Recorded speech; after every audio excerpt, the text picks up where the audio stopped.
Ah, sampai. Semua ngomong. Tobat ngapo?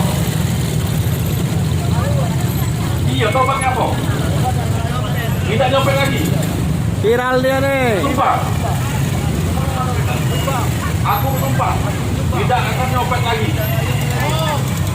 Kalau aku nyopet lagi, mati ganda. Amin. Sebut ke kawan-kawan kau, siapa lagi?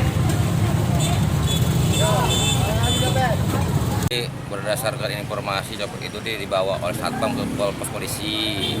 Jadi menindaklanjuti supaya ada efek jerah, juga disuruh ditegak di kucuk kursi, dikalung ke lehernya tuh supaya efek jerah. Itu intinya tuh. Oh. Memang dia memang sering beraksi kak di sini. Rombongannya sering, rombongan dari udah tengah buntung.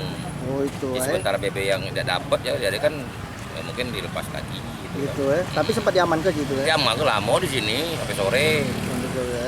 Kang dia dibawa ke polsek nggak tuh? Urusannya ke polsek, atau di polsek sama cerita di polsek gitu kan. Tapi kemarin dia disuruh berdiri terus tegak ya? Iya, tegak di sini di kursi, harus sekitar mengakui kesalahannya. Mengaku kesalahan, bersumpah, tidak akan nyopet lagi. Terus apabila nyopet kan ya? Apabila nyopet ada perjanjian sesuai dengan perjanjian di Kapolpos ini, tertera kan.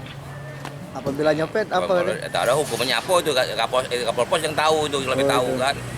Itu ada perjanjian di atas segel kan. Gitu Pak ya. Menurut informasi mah itulah. Berarti sering Pak banyak pasal 16 copet ya? Disebut banyak lah, apalagi di bawah basement, Dorong Basah itu kan daerah rawan-rawan, daerah perawan itu. Oh, memang sini Pak. Daerah pasar rawan, daerah basement, Dorong Basah, termasuk di Orong Ogan itu rawan yang termasuk. Rawan copet sini Pak ya. Kota Pospol pada saat itu yang lagi melakukan patroli langsung ditangkap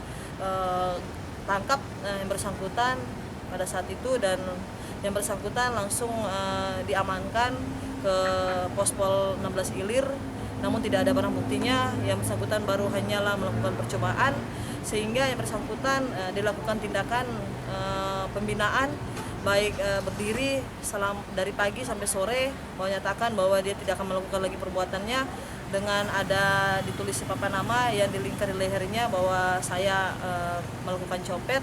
Kemudian yang bersangkutan juga melakukan pernyataan tertulis kepada anggota Pospol yang dipimpin oleh Kapospol bahwa dia tidak akan melakukan lagi untuk tindakan dia tersebut, dan dia menyesal.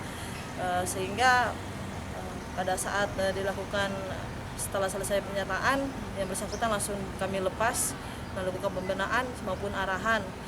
Sementara tindak lanjut tetap akan kami pantau berdasarkan surat pernyataan yang dari bersangkutan. Setiap yang bersangkutan datang, kami akan selalu pantau sehingga tidak akan mengulangi perbuatan dia lagi.